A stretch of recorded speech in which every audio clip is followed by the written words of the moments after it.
All right, what's going on, you guys? We are going to talk about a really relatively low population units, units 15 and 16. So I'm gonna lump those together. Pretty hard units to hunt. Not the most popular units either outside of locals. Basically, unit 15 and 16 are that far west border of northwestern Arizona. So kind of that Lake Havasu area. 16 is south of 15 and a little bit further east. But for the most part, it's real low densities of deer. Very tough to hunt.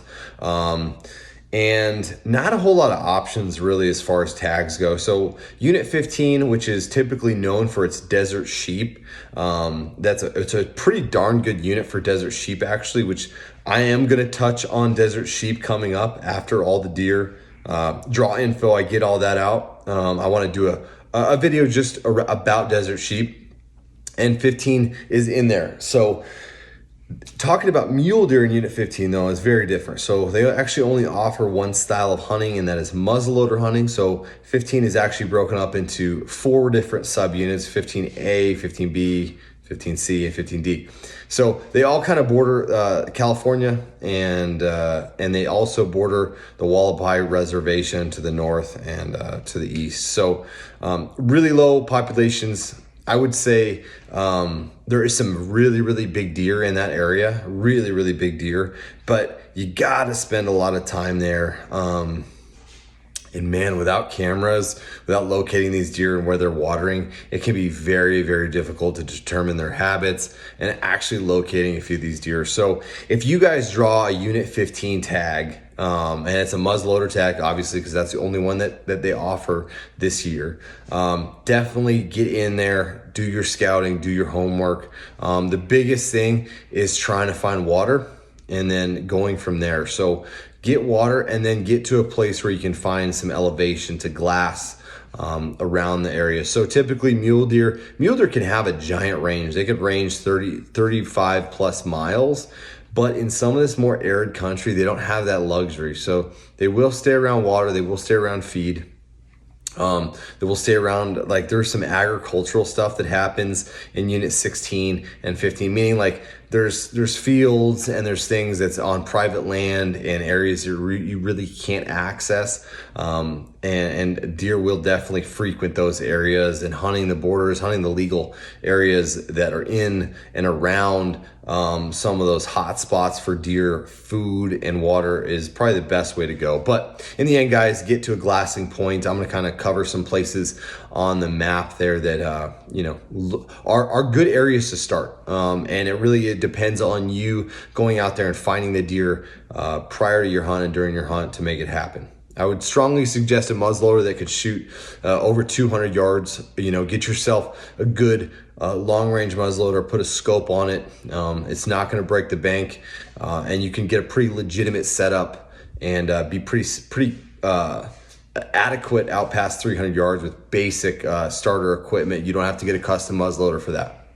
So jumping right into 16, 16A is the hunt that's offered, and they offer rifle hunts in 16A, and it's just one of those areas too. It's a big unit, and it's very rugged, very arid, not a lot of populace as far as deer or elk. They do offer some elk hunts. They actually offer over-the-counter elk hunts in 16A, but it's just one of those hunts where, gosh, you can be grinding, glassing and glassing. The problem is these hunts are offered in late October and early November, and it's so hot over there. It's so hot in unit 15. It's so hot in unit 16. So these mule deer are still most of them still fully in their like nocturnal habits, which doesn't make them very easy to hunt when you're trying to glass at first light or last light. So keep that in mind. I think, in order to be successful, you have got to spend some time